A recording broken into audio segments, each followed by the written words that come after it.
Today I would like to summarize chapter 1 of Amy Cuddy's book Presence. And the first question she answers is the question, what is presence? And she describes us as the absence of the fear what others may think about you. So you can really be your true self while communicating or while talking to others. And she also underlines that with 3 elements of presence, which are confidence, comfort level, as well as passionate enthusiasm. She also describes that people who are able to implement these 3 elements into her body language and into her communication, that they will be more motivated. And she also describes a study which says that these people are even more likely to be picked in a job interview, which is actually great and which is why we should try to implement presence in our communication or to be present during communicating.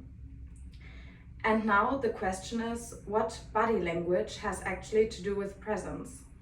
And this is that if your body language aligns with your words and also if your movements align all together, other people feel that you are not lying.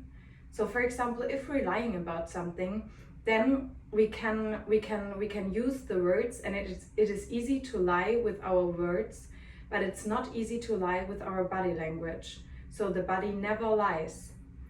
And if we're present, if we feel confident, if we are just our real us, if we're just real, then our body language aligns with our words and we are present, and we're also not second thinking.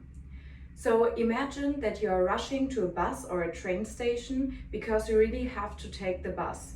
And then a good friend of you arrives and he or she starts to talk to you. And he would like to tell you a very important story.